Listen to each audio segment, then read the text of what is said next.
예, 오늘날 많은 사람들이 이렇게 교회를 다니고 또 여러 가지 종교적인 행사들에 참여하고 또 자기 삶에 무엇이든지 유익하다라고 하는 것은 다 채택을 하려고 합니다.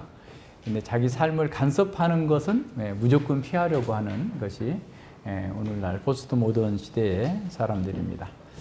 그래서 영적인 시장에서 어떻게 보면 소비자가 되기를 원하지 제자가 되기를 원하지 않는, 그래서 자기 종교적 만족을 얻기 위해서 여기저기 다녀보면서 좋은 상품을 고르듯이 교회를 고르고 설교자들을 고르는 이런 식의 그 성향이 많이 이렇게 번져 있습니다.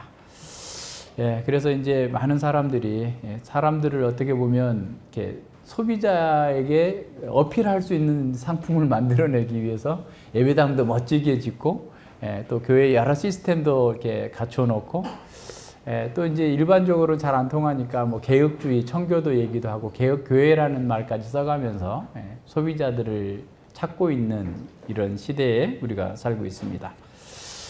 그러나 성경에서 보면 급진적인 제자가 아니라면 그 말씀 안에서 주어지고 있는 그 복을 누리기가 어렵다라고 하는 것을 우리는 생각해 봐야 됩니다. 신약 성경에 그리스도인이라는 말이 3번 나온다 그랬죠. 그리스도인이라는 말이 3번 나오는 문맥을 다 살펴보면 제자이기 때문에 그리스도인이라는 거예요. 사도행전 11장에 그 무명의 그리스도인들이 안디옥에서 수리아 안디옥에 가가지고 이방인들에게 복음을 전했더니 이방인들이 대거 교회로 몰려왔어요.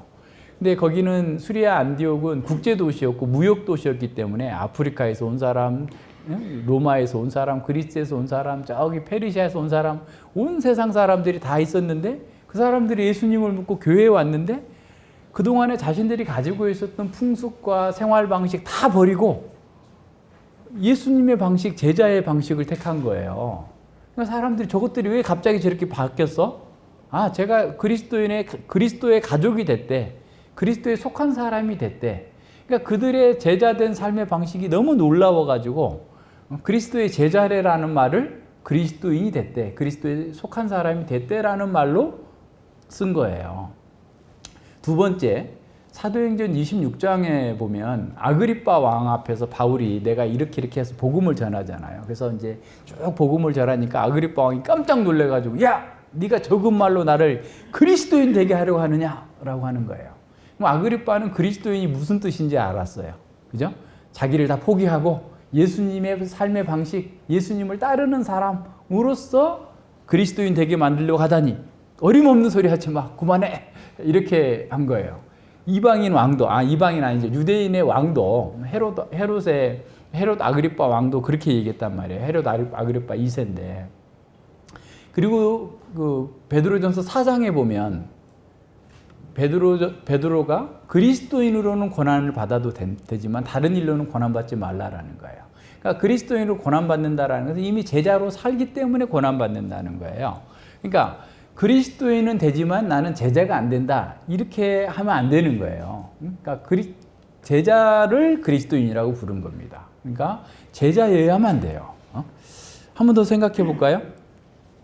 예수님은 사람들에게 오히려 어필하는 게 아니라 사람들을 오지 말게 하는 거예요. 요한복음 6장에 보면 사람들이 그 오병이의 기적을 보고 막 쫓아오고 막 얼마나 사람들이 오는 거예요. 그러니까 예수님께서 야, 니네들이 내가 누군 줄 알고 이 기적의 표적의 의미를 알고 나를 따르는 게 아니라 먹고 배부르기 때문에 왔구나. 그런데 너희들이 찾는 그 떡이 아니라 너희들이 진짜 문제를 해결하려면 내 살과 피를 먹어야 돼. 이렇게 말씀하니까 아니, 이 사람이, 유대인들은 그렇게 생각한 거예요. 오늘 창세기 9장 공부하겠지만 창세기 9장 4절에 피채 먹지 말라 그러죠, 동물도. 근데 식인 풍습을 가르치나? 내 피를 먹어야 된다니, 내 살을 먹어야 된다니 하면서 도무지 못 알아듣겠네 하고 다 떠나버리는 거예요. 그걸 누구가 봤어요? 제자들이 다 봤어요. 예수님께서 그러잖아요. 니네도 갈 거냐? 라고 했더니 아니요, 영생의 말씀이 계시는데 우리가 어디로 가겠습니까? 그런 거잖아요. 누가복음 14장에도 사람들이 많이 몰려와요. 소비자들이 막 몰려온 거죠. 쉽게 말하면 예수님을 따라가면 끝내주겠구나, 인생 활짝 피겠구나, 이런 마음을 먹고 사람들이 막 몰려오는데 사람들이 가장 하기 어려운 일을 하라는 거예요. 네 가족보다 너보다 나를 더 사랑해야 되고, 자기 십자가를 지고 나를 따라야 돼. 네 모든 소유보다 나를 더 사랑해야 된다 하니까 사람들이 간 거예요. 다시 말하면 예수님은 소비자를 원한 게 아니고 제자를 원하는 거고, 여기서도 야 가서 소비자들에게 복음을 전해서 만족시켜줘라가 아니라 제자로 삼아라. 그죠? 그러니까 사도들은 소비자 만족으로 복음을 전한 게 아니라 주의 말씀을 전해서 제자를 만들기 위해서 복음을 전했고, 1세기의 모든 교회는 결국 제자들로 모여있던 교회여야 되는 거예요. 제자라는 말이 뭡니까? 제자라는 말은 그 스승과 함께 사는 사람이죠. 그죠? 스승으로부터 듣는 거죠. 보고 배우는 거죠. 예. 근데 급진적이라는 말은 뭐냐면 레디컬, 아주 그냥 급진적이다. 원래대로 한다는 거. 원래 뿌리라는 게 뭐랄까, 그 라틴어 라틴어 라딕스라는 말에서 그 레디컬이라는 영어 단어가 나왔다고 그러는데, 그건 뿌리라는 말이에요. 그러니까 근본적인 그 뿌리 속에서 근본적인 문제를 들춰내고 헌신, 그 원인과 그 이론에 헌신하는 사람들을 근본주의자, 급진주의자 이렇게 하는 거예요. 그러니까 급진적 제자가 되지 않을 거면 그냥 소비자로서 멈추게 되는 거죠. 예, 그래서 우리는 우리 안에 그리스도 안에 뿌리를 내리고 급진적인 제자도를 따라 살아가야지. 그러지 않을 거면, 소비자로 살 거면 그냥 이렇게 돌아가는 게 오히려 더 나은 거예요. 지난주에 우리가 말씀을 제자는 누군가에 대해서 막 이렇게 굉장히 강한 정의를 해놓고 보니 내가 정말 제자인가에 대한 의문을 또 품을 수 있는 그런 상황인데, 제자는 그런 사람이지만 성장하는 과정이 있어요. 그죠? 그래서 우리가 제자를 삼기 위해서는 우리가 어떻게 성숙한 제자가 될 수 있는가. 오늘은 그거를 공부할 겁니다. 그래서 그 고전 교육, 트리비움, 처음 들어보시는 분도 있을 텐데, 이게 중세 시대 고대 헬라, 그러니까 사도 바울이 받았던 교육이라고 생각하면 돼요. 헬라에서는 3학과 4학이 있어요. 그 3학이 뭐냐면 그 트리비움, 문법, 논리, 그 다음에 수사학. 그래서 이거는 그냥 가장 기본적인 공부예요. 그리고 그 다음에 이제 사학은, 그러니까 이제 쉽게 말하면 교양 과목처럼 공부를 하는 거고, 대학에서. 사학은 이제 천문학, 음악, 수학, 뭐 이런 것들이에요. 그래서 네 과목을 배우는데, 1880년대까지만 해도 하버드 대학에서 그것만 가르쳤어요.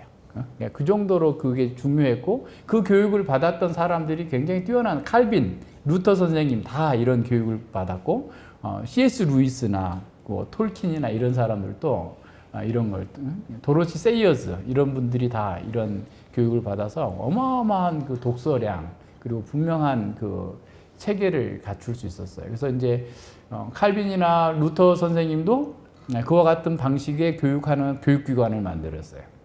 그래서 이제 우리가 기독교로 학교를 하자라고 하면 우리도 그런 고전 교육을 하자, 그와 같은 방식으로 하자라고 하는데, 그 3학이 뭐냐면 첫 번째는 문법 단계예요. 문법을 공부하는데 보통 6살부터 10살 정도까지 문법을 공부해요. 거기 이제 읽고 쓰고 듣고 이해하고 독서하는 방법들이 있어요. 물론 그것만 하는 게 아니라 거기다가 이제 논리도 공부하고 또 그 수사학도 하지만 그 약하게 조금씩 하는 거죠. 그래서 이제 그 단계를 그냥 앵무새 단계다. 많이 외워야 돼, 그때는. 그죠? 많이 외워야 되는 단계고. 그 두 번째 단계가 어떤 거냐면 이제 논리 단계예요. 청소년 단계. 그래서 이제 그 11세부터 14세 정도까지가 이제 그 논리 단계. 그 14세 이상이 이제 수사 단계인데, 그러한 방식으로 제자가 어떻게 성장하는지를 이렇게 제가 본문을 쭉 보면서 구성을 해서 오늘 그렇게 좀 보려고 합니다. 그래서 이 말씀을 통해서 내가 지금 어느 단계까지 와 있나? 나는 지금 문법 단계인가? 아니면 논리 단계인가? 아니면 수사학의 단계인가? 그러니까 수사학의 단계까지 가야 진짜 누군가를 제자 삼을 수 있는 능력과 그 지혜가 있는 거예요. 그러니까 우리는 올 한 해 이제 들어온 사람은 빨리 문법 단계 끝내시기를 바라고, 그죠? 예, 또 문법 단계 끝낸 분은 논리 단계 끝내고 논리 단계 끝낸 분은 수사학 단계까지 막 자라가야 되겠다라고 하는 좀 더 구체적인 명료한 계획을 가지고 공부할 수 있기를 바랍니다. 문법 단계에서 첫 번째는 뭐냐면 기독교의 기본 교리에 대해서 마스터해야 돼요. 외워야 돼요. 외울 거 외워야 돼요. 그러니까 주기도문도 외우고, 근데 외우기만 하는 게 아니라 그 의미를 알고서 외우는 거죠. 사도신경도 외우죠. 알고서 외워야 되죠. 그죠? 이런 방식으로 이렇게 쭉 해나가는 겁니다. 그래서 이와 같은 방식 속에서 이렇게 해나가는 그 초보적인 문법 단계인데, 중요한 것은 뭐냐면 우리가 죽을 때까지 이 제자도라고 하는 학교에서 졸업할 수 없다는 거예요. 지난 시간에도 얘기했지만 우리는 그리스도의 제자로 평생을 죽을 때까지 살아야 돼. 그러니까 평생을 공부하면서 평생을 사는 거예요. 그게 아이고 나 공부하기 싫은데 또 교회 와서 공부까지 하라고 그래? 근데 공부해야 내가 능력이 있는 사람이 되는 거예요. 하나님께서 주시는 은혜와 자유를 누릴 수 있습니다. 그래서 우리는 매주 계속해서 이 제자도의 그 과정을 실천함으로써 이수함으로써 성장하는 삶의 방식을 터득하고 지혜로운 사람이 되는 겁니다. 그래서 이런 고전 교육에 근거해서 우리의 그 제자도의 단계를 이렇게 살펴보자면, 우선 첫 번째 단계에서 우리는 세상에서 말하고 있는 것처럼 어떤 사실을 숙달하는 거죠. 그러니까 이런 것들을 쭉 해야 돼. 그래서 보통은 이제 일반적인 그 고전 교육에서는 그때 언어, 라틴어, 영어, 뭐 중국어, 또 읽고 쓰고 해석하고 이런 방식들 쭉 공부하는 거예요. 그게 있어야 기본적인 바탕이 되잖아요. 다른 공부를 할 수 있게 되기 때문에 그런 겁니다. 그래서 우리도 마찬가지예요. 제자도의 교육도 첫 번째로 기본 교리를 배워요. 그러니까 우리는 이 하이델베르그 요리문답은 기본 교육이에요. 그러니까 문법이라고 보시면 돼요. 그러니까 이거는 달달달하고 어느 본문이든 내가 다 이해하고 말할 수 있을 정도로 해야 돼요. 그래서 어린이들은 외우고 어른들은 거기에 다 설명해 줄 수 있을 단계. 이게 하이델베르그 요리문답 그 과정입니다. 그리고 이거는 사실 교회와 가정에서 계속해서 반복해서 해줘야 될 내용이죠. 그 다음에 이제 성경신학적으로는 창세기와 요한계시록까지 전체 흐름을 알고 있어야 돼요. 거대 담론을 숙지해야 돼요. 그죠? 그러니까 우리 창세기 첫 번째 강의에서 했었던 것처럼 성경의 전체 큰 흐름, 그죠? 언약과 하나님 나라와 그다음 하나님의 임재와 거룩한 용사로서 그것이 어느 본문에서 어떻게 나타나고 있는지에 대한 것이 그림으로 싹 그려져 있어야 돼요. 이게 뭔 소리인지 잘 모르면 안 돼. 지금 내가 예를 들어서 에스라를 지금 읽고 있는데 에스라가 어떤 지금 맥락에 있지? 바벨론을 포로로 갔다가 지금 와가지고 지금 어떻게 해야 되는지 이것에 대한 어떤 그 맥락들을 내가 이해하면서 보는 거죠. 그러니까 이런 내용들을 기본적으로 이해하는 것이 문법 단계예요. 그러니까 이 문법 단계에서도 할 게 굉장히 많죠. 그래야만 이렇게 해야 다음 단계를 할 수가 있으니까. 그죠? 그래서 신앙의 토대, 어떤 진리의 토대, 세계관의 토대를 견고하게 놓고 난 다음에 그 다음을 시작할 수 있는 거예요. 오늘날 우리 교육에서 이렇게 크게 잘못되고 있는 게 문제가 두 가지가 있는데, 제가 볼 때는 첫 번째는 애들을 너무 높여준다는 거예요. 너무 칭찬하는 거예요. 그래서 처음에는 박수 치지만 앞으로는 박수 좀 덜 치는 방식으로 처음에는 격려해주지만 너무 칭찬을 많이 해주니까 애들이 자존감만 높아가지고 이게 잘 못하고 있는데도 맨날 자기는 잘했다고 생각을 하는 거예요. 교만해지는 거예요. 근데 칭찬은 고래를 춤추게 한다라는 말은 거짓말입니다. 고래한테는 맞을지 모르지만 사람에게 칭찬을 많이 해주면 오히려 잘못되게 돼요. 그건 이미 검증에 통해서 나타났어요. 그래서 그런 책들도 굉장히 많아요. 한번 찾아서 보세요. 그러니까 칭찬을 하게 되면 자기를 상당히 높여놨는데 실제가 그렇지 않기 때문에 그 속에서 자기를 속이게 되고 다른 트릭을 쓰게 돼요. 그래서 오히려 더 잘못되게 됩니다. 그래서 너무 지나친 칭찬이 오늘 우리 시대의 교육의 큰 문제고, 두 번째는 뭐냐면 학습이 재미가 있어야 된다 라고 하는 전제를 깔아놓고 시작하는 거예요. 그래서 뭐든지 재밌게 가르쳐야 된다. 그래서 예전에 제가 있던 어느 교회 장로님은 맨날 애들한테 재밌게 가르치라고 막 그냥 이렇게 하는데, 성경도 재밌게 가르치려고 뭐 하다 보니까 뭐 개그맨 데려다 놓고 뭐 별짓을 다 하잖아요. 근데 재밌게 공부를 하면 무슨 문제가 되냐면 깊은 심화 단계의 공부가 안 돼요. 항상 공부가 재미있을 수는 없잖아요. 그죠? 그래서 양을 조금밖에 해야 되고 즐겁게 해야 되고 애들 어떤 육신의 정욕에 맞춰줘야 돼요. 학습량이 굉장히 줄어들게 되죠. 그래서 요즘에는 아예 그냥 그런 말이 생겼어. 에듀테인먼트. 에듀케이션하고 뭐 엔터테인먼트를 합쳐가지고 에듀테인먼트. 그러니까 재밌게 해야 된다. 그러니까 애들이 무슨 뭐 이렇게 동영상으로 공부할 때도 재밌어야지 넘어간다 해가지고 다 이렇게 재밌게만 만들어 주는데 실제로 그렇게 해갖고는 깊이 있는 공부가 안 된다는 거예요. 수고하면서 인내하는 그 과정도 공부예요. 그죠? 그러니까 아이들이 막 뭐 한자 뭐 300번 써라 이렇게 하는데 300번 어떻게 써? 그렇게 어떻게 쓰는 것이 학습이에요. 인내하면서 하는 거예요. 마찬가지예요. 우리가 성경 공부 어떻게 해? 아이고 하루에 얼마나 읽어야 돼? 근데 그걸 해야 돼요. 그렇게 하면서 내가 주님의 형상으로 빚어져 가는 거예요. 그렇지 않고 그냥 쉽게 할 수 있는 방법은 없어요. 그래서 이제 이렇게 심오한 진리를 배우지 못하고 재밌게만 해주고 칭찬만 해주니까 미국에서 일어나는 현상이 그렇다는 거예요. 애들이 성적은 정말 안 좋은데 자존감은 엄청 높다는 거야. 그리고 성적이 나쁜 것에 대해서 부끄러워하지를 않는다는 거예요. 그래서 미국 교육의 가장 큰 문제가 이런 거다라고 하는 얘기를 들었는데 안 되죠. 그러니까 성적은 최하인데 자존감은 1등인 미국의 뭐 고등학생 뭐 이렇게 나온 기사도 있다고 그러는데 그럴 정도로 하면 안 돼요. 그래서 우리도 처음 단계에서는 어려워요. 그렇지만 그걸 계속 해야 됩니다. 그러니까 외우는 것도 계속 외워야 돼요. 안 외우면 안 돼요. 그죠? 예. 그러니까 오늘날 우리 주일학교에서 하는 것도 맨날 그냥 쉬운 거. 집중을 못 하니까 맨날 그러면서 뭔가 재밌게 해야 되고 뭐 해야 되고 맨날 이런 식으로 하다 보니까 애들이 12년을 주일학교를 다녔어도 기본 교리 하나 제대로 몰라요. 삼위일체 교리가 그냥 뭐 재밌게 해가지고 이해가 돼요?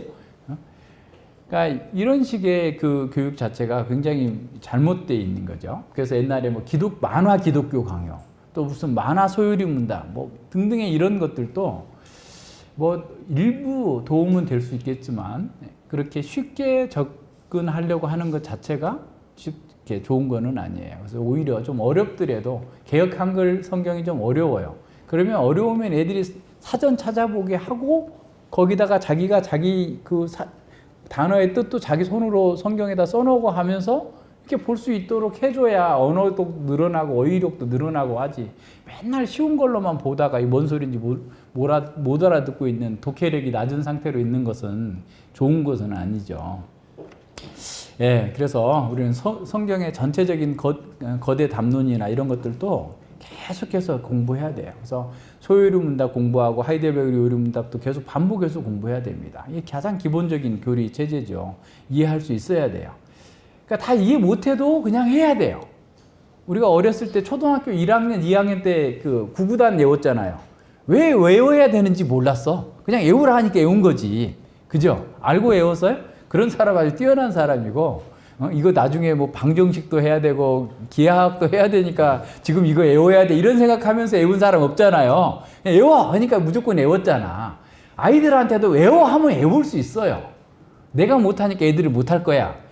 이거는 우예요. 애들은 잘해. 그냥 하라는 대로 하면 돼. 왜냐면 우리 속에는 너무 들어있는 게 많아. 생각할 게 많고 분산돼. 우리 주의가. 근데 애들은 그거에 딱 집중이 돼 있어가지고 하면 금방 해요. 그냥 팍팍팍팍 들어갈 수 있어요.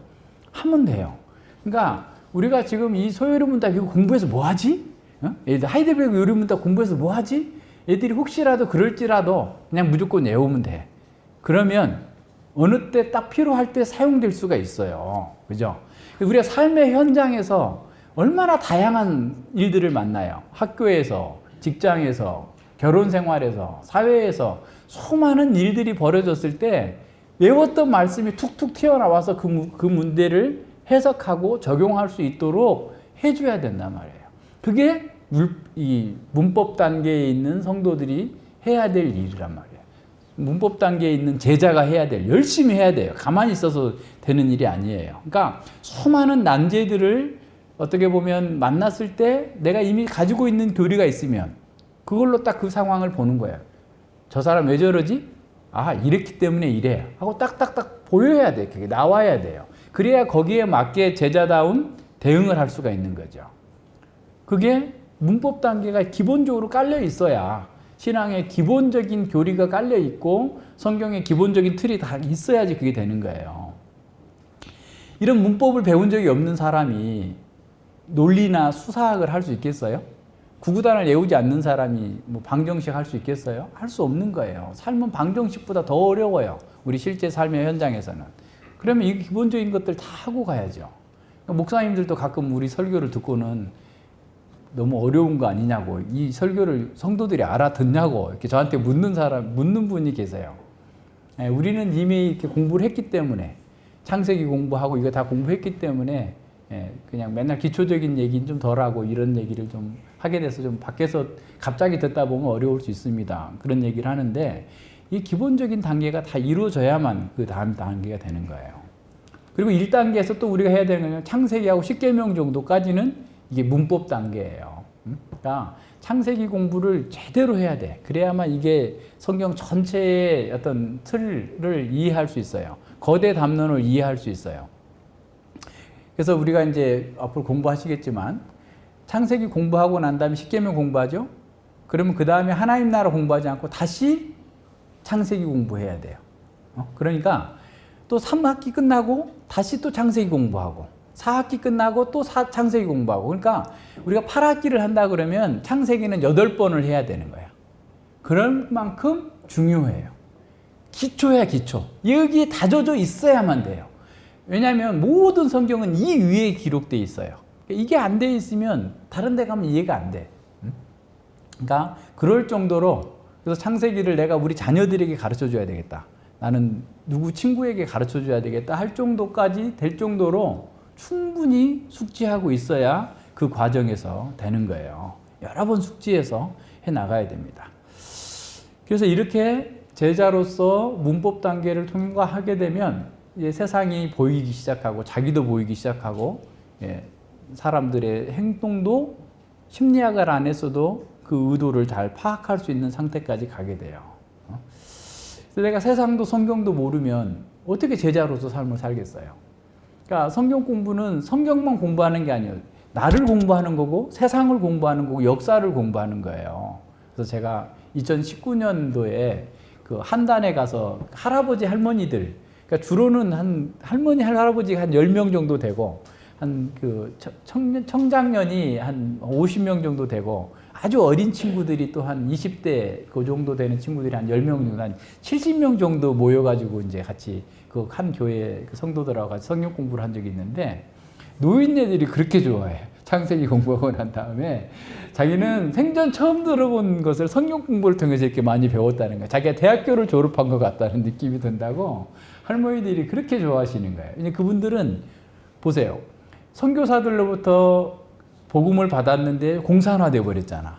지하 교회로 있었어요. 숨어 있었어요.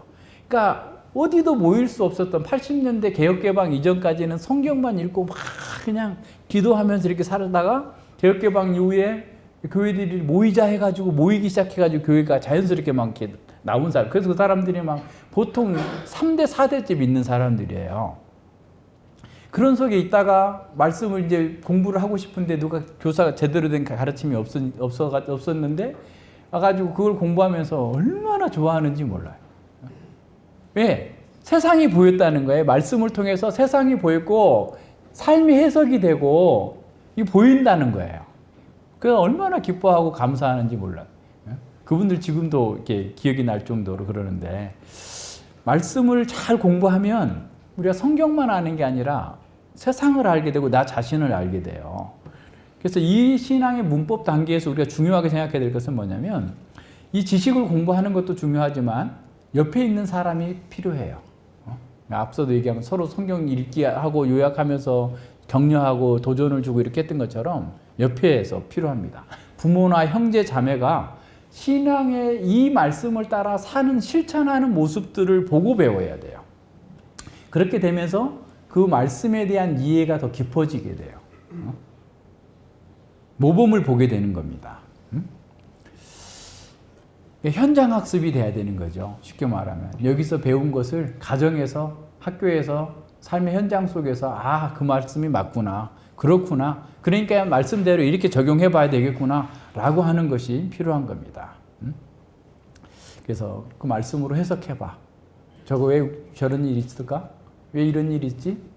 물어보고 답이 잘 돼 있으면 좀 더 보충해 주고, 잘못되어 있으면 교정해 주고, 가정에서 계속 이렇게 하는 거예요.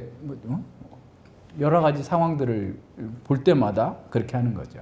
그리고 예배적 상황 속에서도 예배 통해서 우리가 찬양하고 기도하고 성경 읽고 또 말씀을 듣고 성찬식에 참여하고, 이런 속에서 성도들의 교제 속에서 또 아이들이 지나가다가 성도들이 교제하는 내용을 통해서도 이거구나 라고 깨닫는 바가 있어요.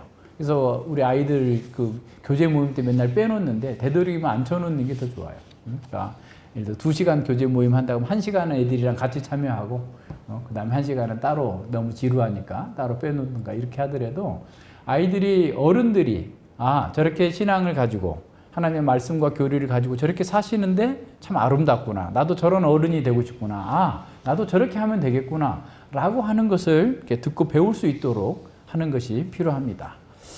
그래서 아이들이 그냥 또래들하고만 어울리는 것보다도 어른들과 어울리면서 개혁교회 안에서는 세대 차가 없어야 돼요. 그래서 5살짜리도 내 친구여야 되고, 70대 성도님도 내 친구여야 되고, 다 같은 친구로서 느낄 정도로 격이 없이 신앙 안에서 교제할 수 있어야 돼요. 그래야 서로 잡아주고 세워주고 온전하게 그 문법 단계를 더 견고하게 튼튼하게 세워나가면서 말씀 안에서 서나갈 수 있습니다. 그래서 왜 내 나이 또래는 없나요? 이렇게 하면 안 돼요. 다 하나님의 자녀고 다 하나님 안에서 우리 성도고 친구니까 다 같은 그런 마음을 갖고 교제할 수, 누구에게나 찾아가고 교제할 수 있어야 됩니다. 이제 문법 단계를 튼튼히 했으면 그 다음에 이제 논리의 단계로 들어가야 됩니다. 그러니까 세상 그 교전 교육에서 문법 단계를 마친 사람들은 논리 단계에서 토론하고 논쟁하고 해석하고 그 사실을 뒷받침할 수 있는 어떤 논리적 연결고리를 찾고 결론을 도출해내는 것까지 하는 거예요. 그래서 그 논쟁 속에서 오류가 있는지 없는지를 확인하고 배울 수 있는 거죠. 자, 그렇다면 신앙의 논리 단계에서 우리는 배운 진리에 대해서 질문하는 거 시작돼요. 그러니까 세상에서 이건 이제 아까 사춘기 단계라고 그랬잖아요. 이 논리 단계는 그래서 뭐라고 얘기하냐면 건방진 단계다. 건방진 아이다. 아이들이 사춘기 되면 건방져지잖아요. 지가 뭘 다 아는 것처럼. 그러니까 논리 단계에서도 뭔가 좀 문법 단계 뛰고 나면 뭐가 대단히 많이 안 것처럼 갑자기 자기가 막 커져버린 사람처럼 느껴지고 막 그러잖아요. 중학생 되면. 그런 것처럼 논리 단계에서 이런 말씀들을 가지고 어떻게 보면 질문하는 거죠. 성경이 가르치는 교리가 정말 이 세상과 합치하는가? 이성과 맞나? 내가 그동안 배운 것과 경험과 일치하는가에 대해서 계속 질문하는 겁니다. 그래서 성경에서 가르치는 이 교리가 우리의 이성에 반하는 것이 아니라 이성을 초월하는 것이고, 이성이 접근할 수 없는 참된 진리라는 사실을 확인할 수 있는 기회가 돼야 돼요. 그리고 의심과 회의하는 것도 나쁜 게 아니라고 그랬죠. 그런 과정 속에서 더욱 분명한 진리의 토대 가운데 접근할 수 있는 방법이에요. 그렇게 하면서 어떻게 되냐면 모든 진리가 연결되어 있음을 보게 돼요. 논리적으로 연결되어 있어요. 그러니까 만약에 이게 거짓이면 다른 것도 거짓이 돼버린다라는 사실도 발견하면서 더 분명한 의미가 드러나게 되는 거죠. 그래서 더 견고한 토대를 형성할 수 있죠. 그래서 성경이 가르치는 그 진리를 통해서 세상에 어떠한 견고한 진도 파할 수 있어요. 아주 뛰어난 학자가 와서 막 그 자기 전공 분야에 대해서 쫙 강의를 하는데 딱 답이 이 사람 이 부분 답이 틀렸네. 딱 나와. 왜 그러냐? 저 사람은 진리로 보지 않았기 때문이야. 이 사람이 그리스도인 학자인 건 맞는데 이 부분에 대해서 좀 잘못 이해하고 있기 때문에 이와 같은 결론을 도출했구만 하고 찾아낼 수 있을 정도의 능력이 거기서 생기는 거예요. 그렇다면 설교를 잘못하는데, 본문을 잘못 해석했는데 그 과정을 안 거치면 확인할 길이 없는 거예요. 무슨 말인지 아시겠죠? 그러니까 우리가 생각할 때 저렇게 말도 안 되는 설교를 하는데 왜 그렇게 사람들이 많이 몰리지? 그래서 어떤 사람이 말하는 대로 주차장에다 머리를 놔두고 갔나? 생각을 놔두고 가서 그냥 생각 없이 그 말씀을 듣고 있나?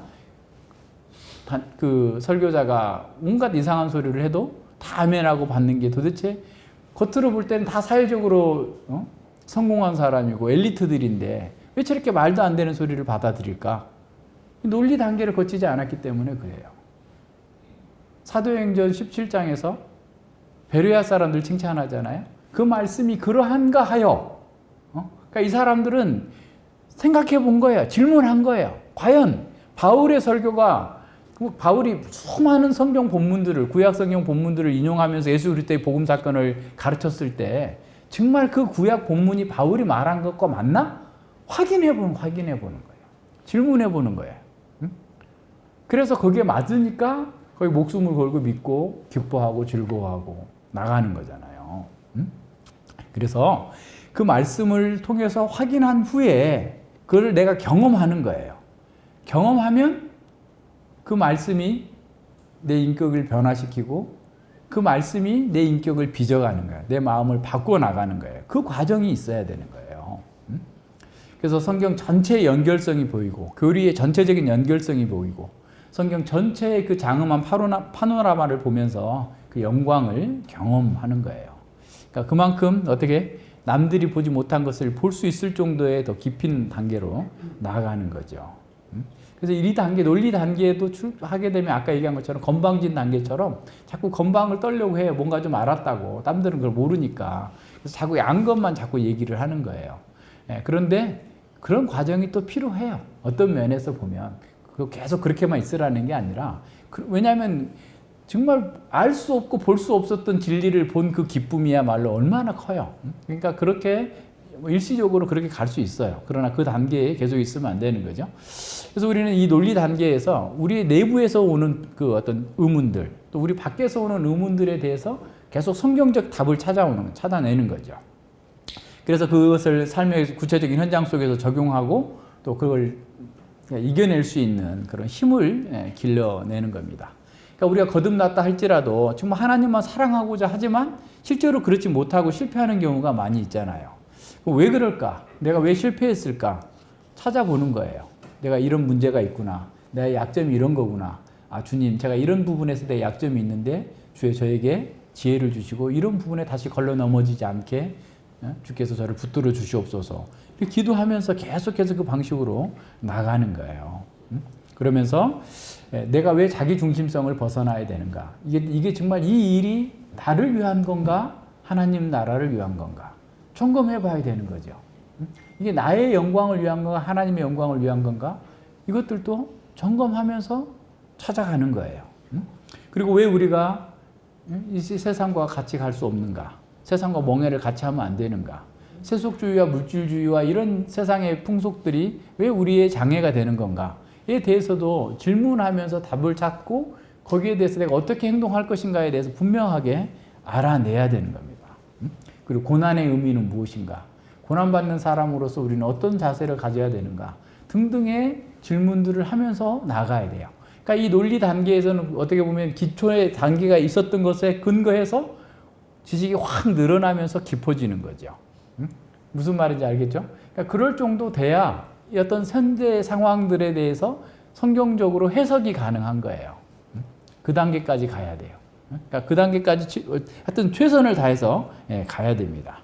그래서 하나님 나라의 그 경륜과 그 하나님의 섭리를 쭉 이해하면서 현실의 부조리, 현실에 있는 어려움들, 수많은 얽히고 설킨 그런 문제들을 어떻게 풀 것인가에 대한 질문들을 하고 기독교적인 대안을 찾아내는 겁니다. 질문이 많은 사람이 좋은 학습자예요. 왜냐하면 질문이 많아야 또 답을 찾기 위해서 노력을 할 거 아니에요. 그죠? 그렇게 돼야 됩니다. 그래서 기독교 신앙은 정말 하나님 중심의 세계관, 하나님 나라의 그 생각으로 점점 더 깊이 들어갈 수 있어야 돼요.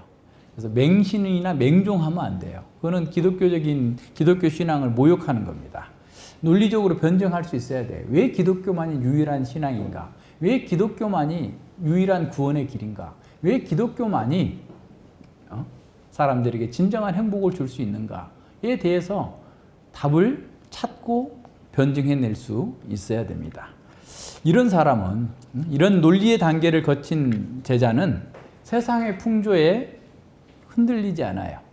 큰 바위처럼 견고하게 서 있을 수 있습니다. 물에 흘러 떠내려가는 물고기가 아니라 물을 거스러서 올라가는 그런 생명력을 발휘하는 제자입니다. 그리고 다른 사람들이 다 흘러 떠내려가더라도 나 혼자 남았어도 내가 주류다 라는 사실을 아는 거예요. 왜? 내가 주의 말씀을 따라 사는 거니까. 주님의 말씀이 나와 함께 있기 때문에 누구도 두려워하지 아니하고 나아가는 겁니다. 그래서 우리가 역사의 주류이기 때문에 위축되거나 두려워하거나 뒤로 물러서지 않고 끝까지 주님의 길로 나아가는 겁니다. 제자는 주변 환경에 따라서 자기의 색깔을 바꾸는 카멜레온이 아닙니다. 오히려 주변 환경을 돌파해 나가는, 그래서 주님을 따르는 그런 사람입니다. 이런 논리의 과정을 잘 이수해서 말씀으로 잘 무장된 사람은, 그런 제자는 성경을 왜곡하고 거짓말하는 그 설교자들을 쉽게 분별할 수 있어요. 아무리 교묘하게 속이라 해도 그 논리 단계를 거친 성도들은 그들의 오류를 명확하게 볼 수 있고 드러낼 수 있습니다. 눈을 떴잖아요. 소경이 아니잖아요. 더 이상 소경을 따라갈 수 없는 것이죠. 세 번째 단계는 이제 진리와 신앙 고백을 설득력 있게 설명하고 변호할 수 있는 사람. 수사의 단계에 가는 거예요. 수사 단계에서는 보통 웅변수를 배워요. 말을 잘하는 것을 배우는 건데, 말만 잘하는 게 아니라 글을 잘 쓰는 것도 배워요. 그러니까 우리가 고전 교육을 받았으면 글을 얼마나 잘 쓸 수 있었을까라는 생각을 해보는데, 고전 교육에서는 구어와 문어에 대해서 아주 탁월하게 만드는, 그래서 우리가 그래서 논술이 나온 게 그런 거잖아요. 그죠? 다른 어떤 그 신문의 사설들을 보면서 글 쓰는 훈련하고 그러는 거죠. 수사 단계에서 하는 거예요. 자기가 알고 있는 이 진리를 다른 사람들에게 알기 쉽게 논리적으로 설득력 있게 말하고 글로써 써서 낼 수 있는 단계. 그럴 정도 돼야 진짜 나가서 제자 삼을 수 있는 능력이 있는 거잖아. 가장 쉽게 설명할 수 있어야 되니까. 그죠? 그래서 수사 단계에 이르는 이 제자는 말씀을 사랑하고 시인처럼 말씀을 노래하면서 자신이 고백하는 신앙과 삶을 일치시키는 예술가예요. 이런 제자가 얼마나 아름답습니까? 자기가 믿는 바 그 진리를 사랑하고 그걸 노래하고 삶으로 구현시키면서 사람들에게 기쁨을 주고 하나님께 영광을 돌리는 이 사람, 그런 사람은 바로 예술가입니다.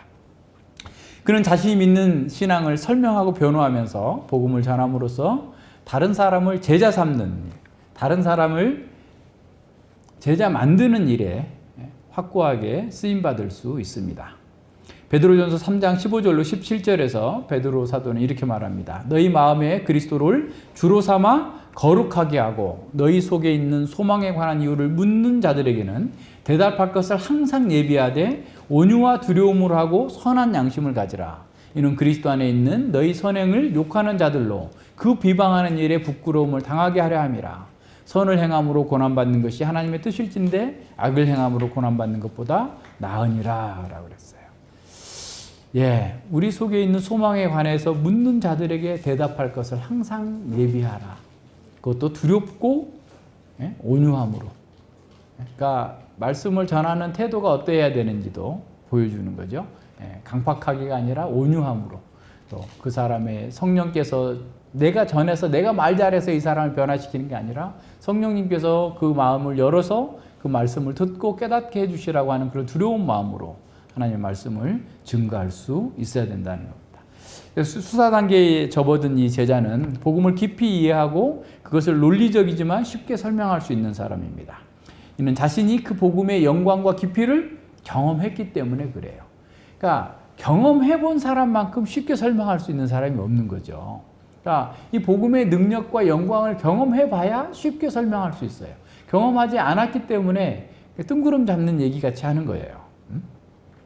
그래서 다른 사람들과 그 신앙을 공유할 수 있도록 그 아름다운 영광을 나타낼 수 있도록 자연스럽고 설득력 있고 온유한 매너로 복음을 설명할 수 있는 사람입니다. 자신의 경험과 은사를 사용해서 다른 성도들을 세워주고 불신자들을 긍휼히 여기면서 사랑으로 따뜻하게 그리스도를 소개하고 전해줄 수 있는 사람, 이런 사람이 수사 단계에 있는 제자인 거죠. 이렇게 성숙해 가는 과정 속에서 아는 것과 믿는 것, 행하는 것이 어떻게 보면 통합이 돼요. 그러니까 지금은 우리가 알아도 잘 안 돼. 내가 아는 대로 잘 안 되는 거예요. 그죠? 예를 들어서 이렇게 아내를 사랑하라 했는데 막 아내에게 화를 낼 수도 있고, 또 막 불평을 터뜨릴 수도 있고, 등등의 여러 가지, 이게 알기는 아는데 내 마음이 안 되는 그런 일들이 있어요. 그죠? 예를 들어서 원수를 축복하라, 저주하지 말고 축복하라 했는데 그냥 화가 나고 별로 말로는 표현을 안 하더라도 막 속에서 부글부글 끓고 있는 수 있잖아요. 근데 이 수사 단계쯤 가면 용서할 수 있고 축복할 수 있어요. 근데 몸에는 남아요. 몸에는 흔적이 남아요. 몸은 이게 좀 달라. 아직 이게 구원받지 못해서, 그래가지고 스트레스 세게 받으면 막 이가, 그냥 빠질 것 같고, 고통스럽고, 위가 이렇게, 위험이 생기기도 하고, 그러지만, 우리 마음에서는 그를 용서하고 깨끗하게 이겨낼 수 있어요. 더 이상 이렇게 고난당하지 않습니다. 그런 단계까지 가야 돼요. 그래서 우리가 믿는 것, 아는 것, 행하는 것이 통합된 제자, 수사 단계에 있는 제자, 이런 사람이 다른 사람을 제자 만드는데 쓰임 받을 수 있다라는 겁니다. 그래서 특별히 성숙한 이 제자에게는 교리와 삶이 구별이 없어지게 돼요. 동기도 주님을 사랑하기 때문에 또 행하는 방법도 주님께서 가르치신 대로, 그 방법대로 진리를 따라서 사랑으로 해가는 거예요. 그렇다고 해서 이 제자가 완벽한 사람은 아닙니다. 그러나 그가 진리를 의식하지 않을 때조차도 진리를 따라서 자연스럽게 행동할 수 있는 사람, 그 사람이 수사 단계에 있는 제자예요. 우리는 그런 제자가 돼야 돼요. 내가 막 이렇게 해야 되겠습니다, 하게 해주십시오 할 때 뭐 그런 과정을 거치겠지만 결과적으로 그런 과정이 없이도 자연스럽게 주의 말씀을 따라서 의식하지 않고도 그렇게 할 수 있는 그런 단계로 나가는 겁니다. 우리가 타자 연습할 때 해보잖아요. 막 손가락 눌러가지고 맞춰가지고 막 처음에는 손가락도 보다가 이렇게 하잖아요. 그죠?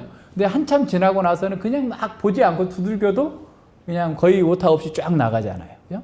악기를 배울 때도 마찬가지죠. 처음에는 뭐 기타 코드 잡을 때 뭐 잡고 막 하고 이렇게 하면서 하지만 나중에는 자연스럽게 다 하는 것처럼 우리가 문법 단계에서나 논리 단계에서 이런 것처럼 막 경험하게 되지만 나중에 수사 단계 정도에 이르는 그런 능숙한 제자가 된다면 없이도 자연스럽게 그와 같은 방식으로 의식하지 않고서도 제자로서의 삶의 모습을 나타내고 살아갈 수 있게 되는 겁니다.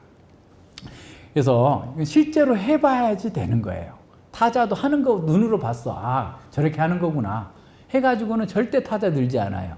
제가 옛날에 대학생 때 만났던 그 친구인데 그 친구는 타자를 안 배우겠대요. 그래서 왜 안 배우냐? 조금 있으면 그냥 말만 하면 다 자동으로 쳐지게 나올 텐데 뭐하러 지금 벌써 배우냐고. 지금까지 됐어요? 물론 됐을 수도 있겠지만 자기가 빨리 해버려야지 되지. 그죠? 그러니까 시편 찬양도 계속 듣고만 있으면 도움은 되긴 하지만 실제로 부르는 거하고는 달라요. 불러봐야 돼요. 자꾸 불러봐야지 늘어나는 것처럼 악기도 마찬가지고 뭐도 마찬가지고 제자 훈련도 내가 이 말씀을 따라 살도록 계속해서 배운 대로 실천하는 것 속에서 나중에 자연스럽게 되는 거지 그냥 되지는 않아요. 서툴러도 그냥 해. 성경 요약도 서툴러도 괜찮아. 해요.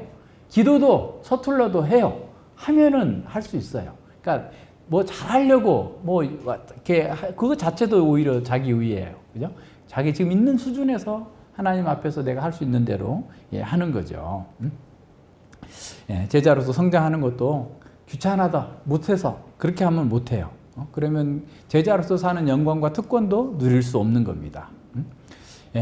보화를 발견한 사람이 올인해서 그 일을 하는 것처럼 우리가 제자로서 하나님 나라의 그 영광과 그 제자의 특권을 발견했다면 하나님 나라를 다 사는 것처럼 제자 훈련을 통해서 그런 삶의 능력과 행복을 원한다면 성령 하나님을 의지하면서 계속해서 훈련해야 됩니다.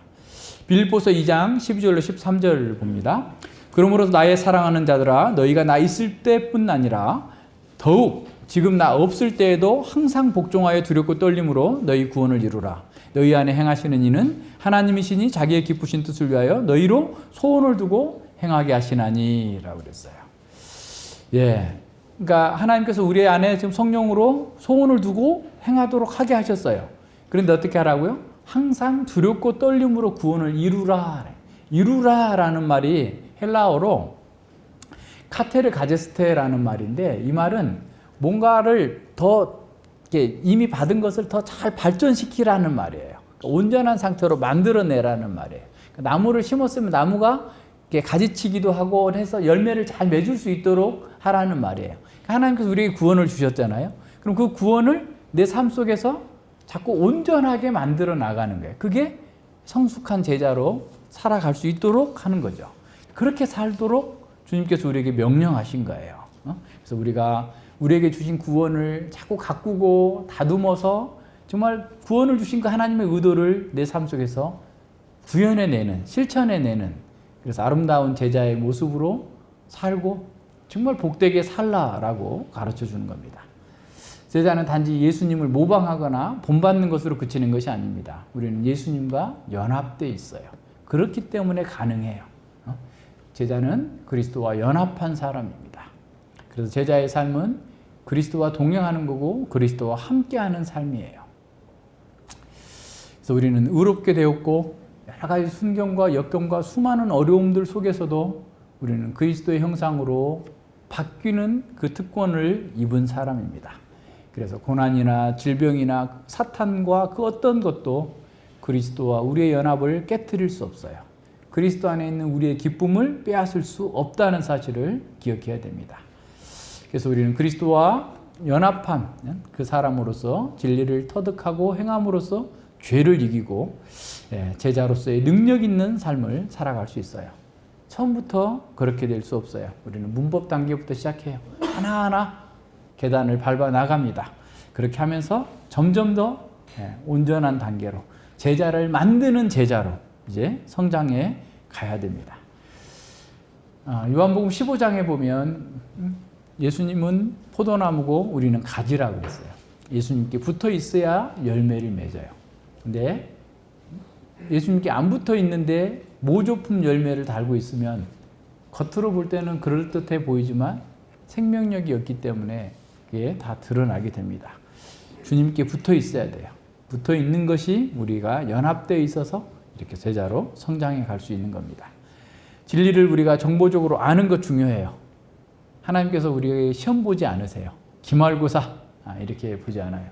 미국의 어느 신학교 교수가 시험을 냈을 거 아니에요? 이렇게 쭉 시험 문제를 내고 답안지를 내고 가는 학생한테 어이 친구 답안지 쓴 대로 믿어? 이렇게 묻는다는 거예요. 일부러. 그러면 그 학생이 피식 웃고 간다는 거야. 다시 말하면 믿지 않아도 A 학점 받을 만큼 다 정답은 쓸 수 있다는 거지. 무슨 말인지 아시겠죠? 그러니까 믿지 않고도 정보적인 지식으로서의 그 내용은 쓸 수 있으나 우리는 그걸 믿고 행하는 것이 제자예요.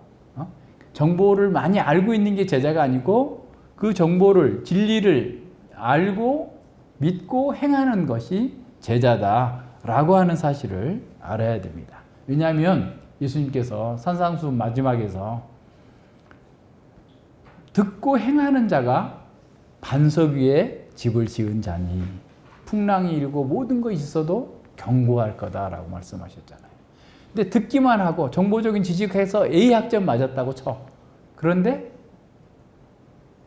행하지 않으면 모래 위에 지은 어리석은 자와 같이 조금만 어려움이 있으면 그 모든 것들 다 날려버릴 것이다 라고 말씀하셨어요. 그래서 우리는 제자의 삶은 정보적인 지식을 우선 갖는 게 중요해요. 그러나 그걸 믿고 행하는 것이 우리에게 주어진 어떤 면에서 훈련이다. 그렇게 나가야 돼요. 그래서 그냥 삶에서 자동적으로 삶의 현장에서 진리를 따라 살 수 있는, 의식하지 않아도 그런 진리의 반응이 나올 정도의 제자가 돼야 야 그래 믿을만 하구나 라고 할 수 있는 것이 되는 거죠.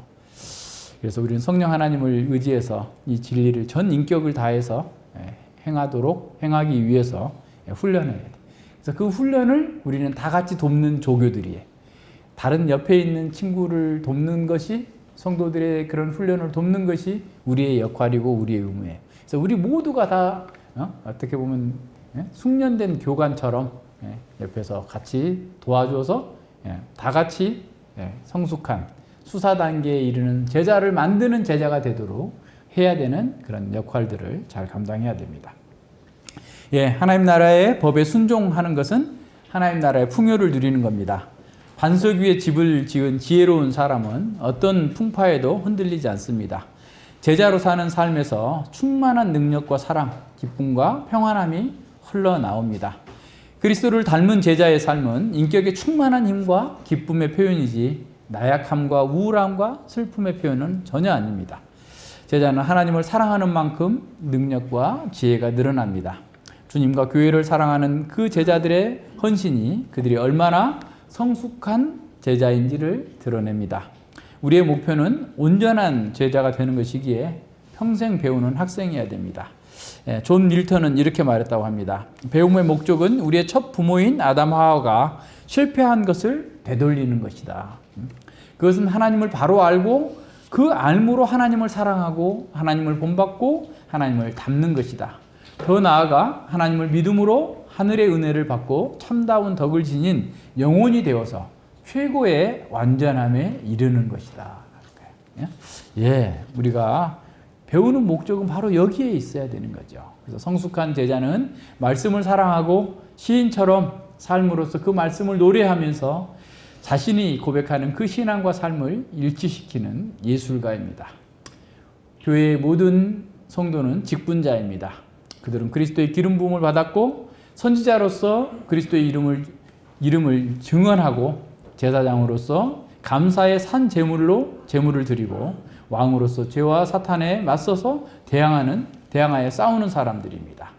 교회에서 실제로 직분을 맡은 자는 이렇게 수사 단계에 있는 성숙한 제자여야만 합니다.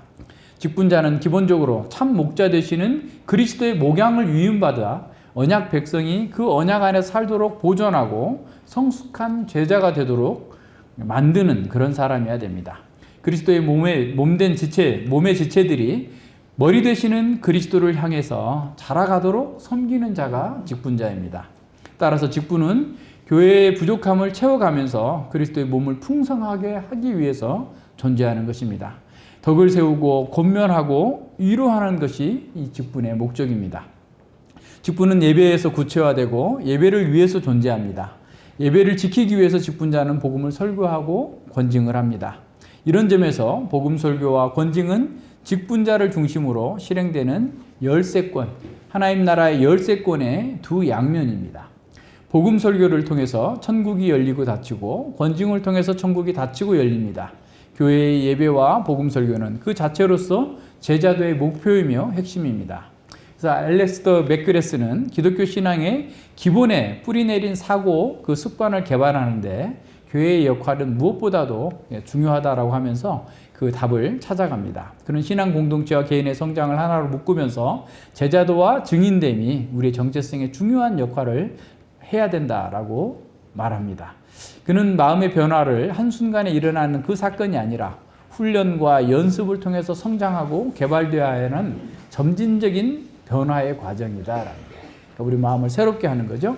그래서 신약은 다름질하는 운동선수나 사생활과 군사적 헌신 사이에 갈등하는 병사와 같은 비유들을 사용하여서 지적이고 영적인 훈련을 설명합니다. 우리는 회심을 통해서 그리스도를 품게 되었지만 이러한 헌신 행위에서 이제 우리의 지비된 신앙의 풍경을 지속적으로 탐구하는 작업이 따라오게 된다라는 거예요. 그러니까 믿었으면 끝이 아니라 믿었다면 그 신앙의 집을 탐구해서 거기를 아름답게 가꿔야 된다는 거예요. 신앙을 통해서 그리스도인은 이 세상을 새롭게 보고 이해하며 평가하는 습관을 개발합니다. 이러한 변화와 성장의 과정이 그리스도인 개인 안에서 일어나지만 동시에 믿음의 공동체 전체가 그 과정을 권면하고 그 과정에 영향을 끼쳐요. 그러니까 공동체가 나가지 않으면 혼자서는 못 나가요. 그러니까 공동체가 함께 이 일을 해야만 되는 거예요. 좋은 신학은 우리를 예배로 인도합니다. 이런 점에서 좋은 신학은 경배하지 않을 수 없고 또 다른 한편으로는 말로 표현할 수 없을 만큼 강렬하고 불가항력적인 하나님의 비전을 대면시킵니다. 그러니까 좋은 신학은 이 땅에서 먹고 사는 것 정도가 아니라 하나님 나라의 극치에 이르게 될 그 영광을 우리에게 먼저 보여주시고 그 비전에 따라서 우리를 살게 만들어준다는 거예요. 신학은 우리의 마음이 수용할 수 있는 수준으로 실제를 제한하지 않으며, 그러니까 그 영적 실제는 우리 마음으로 담을 수 없을 정도로 어마어마한 것을 보여준단 말이에요. 그죠? 예. 그렇게 해서 신학적 억측보다는 예배와 경배를 통해 잘 표현되는 하나님의 역사와 임재의 위대한 지평을 의식하게 하는 거예요. 그러니까 하나님을 알면 알수록 우리는 하나님을 경외하는 자가 되고 하나님의 그 영광의 비전을 더 볼 수 있는 사람이 된다라는 겁니다. 헨리 뉴맨의 표현을 빌리자면 신학에 대해 경건하고 영적이며 기도하는 자세로 기독교를 실천할 때, 그죠? 경건하고 영적이고 기도하는 자세로 이 말씀을 실천할 때 우리는 궁극적으로 신학이 의미하는 바를 개념상으로 이해하는 것이 아니라 실제적으로 이해하게 된다는. 그래서 진리는 순종을 통해서 경험되는 거예요. 머리로 깨달았지만 순종하면 이것이 내 것이 돼요. 네? 훈련하면 내 것이 된단 말이에요. 순종하면서. 네, 그래서 우리는 그리스도인이라고 자처하는 사람들이 많은데도 불구하고 진정한 제자는 찾기 힘든 시대에 살고 있습니다. 무엇이 문제일까요? 첫 번째는 교회의 책임이 큽니다. 교회가 바른 신학을 가르치지 않기 때문에 참 예배자, 제자로 세우지 못하고 있어요. 바른 신학을 설교하는 교회가 희귀한 이 시대입니다. 어떤 사람들은 청교도 개혁주의를 주창하면서도 강설에서 온갖 오류들을 쏟아내고 있는 것을 봅니다. 그들에게 청교도 개혁주의는 또 다른 선전 도구에 불과합니다. 이런 곳에서 균형 잡힌 제자로 성장할 수 없습니다. 많은 교회가 신앙의 기초인 문법 단계의 교육도 제대로 하지 않고 있는 것을 봅니다. 겨우 교리문답을 가르치는 것으로 대단히 큰 일을 한 것으로 생각합니다. 그러나 그것으로는 부족합니다. 성경 전체에 흐르고 있는 거대 담론을 익숙하게 알고 기본적인 교리를 숙지하고 그것을 통해서 자신과 세상을 볼 수 있어야 됩니다. 논리적으로 성경과 진리를 확인하고 변증할 수 있어야 됩니다. 질문을 못하게 하는 교사는 나쁜 교사이거나 자격이 없는 교사입니다. 그래서 질문하게 하고 그 질문에 대한 적확한 답을 주면서 그 신앙을 옹호하고 그 신앙이 자라가도록 해야 됩니다. 의심을 통과한 그런 신앙이 견고한 토대 위에 설 수 있습니다. 어떤 세상의 풍조에도 견고히 맞서서 복음을 변증해낼 수 있습니다.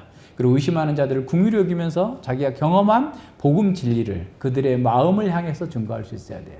그냥 머리로서 이거야 하면서 잘난 체하는 게 아니라 정말 그가 공감할 수 있는 그 사람의 마음을 100번 이해하면서 공감하면서 그 마음에 전달해 줄 수 있어야 그가 바른 교사인 거죠.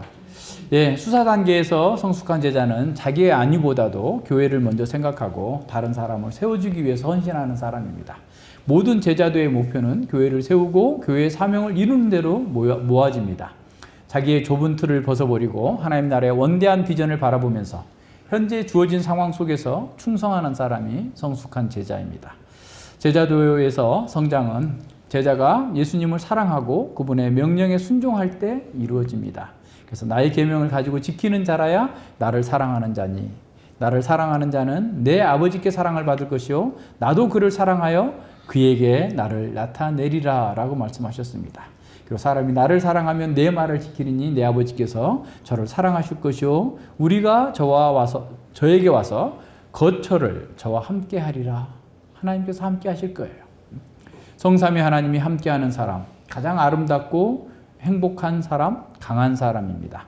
제자로서 성장할수록 우리는 지혜롭고 아름답고 행복한 사람이 됩니다. 가장 아름다운 사람인 그 이유는 그리스도와 연합한 사람, 그리고 그리스도를 닮은 사람이기 때문에 그래요. 그런 사람이 복음을 실증하면서 제자를 만드는 사명을 감당할 수 있습니다. 그래서 이 교육 과정이 이제 우리에게 제시가 되었다면 이제 열심히 해서 우리 모두가 다 수사 단계에 있는 성도로 올 한 해 성장해 가기 위해서 같이 훈련하고 열심히 노력하는 한 해가 되길 바랍니다. 기도하겠습니다. 하나님 아버지 감사드립니다.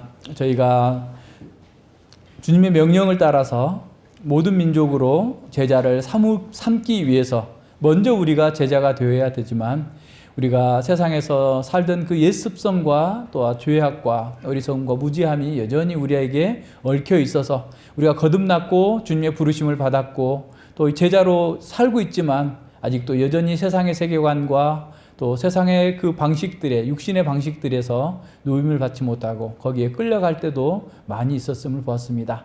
우리가 진정으로 제자를 만드는 제자가 되기 위해서 우리가 율법 문법 단계에서부터 시작해서 논리와 수사 단계에 이르기까지 말씀을 배우고 또 복습하고 또 그것을 삶으로 실천하기 위해서 끝없이 훈련할 수 있도록 인도하여 주시옵소서. 이러한 훈련의 과정을 통해서 참으로 우리 속에서 그리스도의 영광이 드러나고 우리를 통해서 그리스도의 복음이 증거되고 우리를 통해서 그리스도의 교회가 주님의 몸된 교회가 주어진 그 사명을 잘 감당함으로써 이 시대에 무너져 내려가고 있는 이 상황 속에서 참으로 하나님의 백성들 택하신 사람들을 구원하고 또한 그들을 제자로 만들어내는 그 아름다운 사명을 잘 감당할 수 있기를 원합니다. 우리가 이 일을 위해서 올 한 해 더 헌신하면서 더 마음으로 다집니다.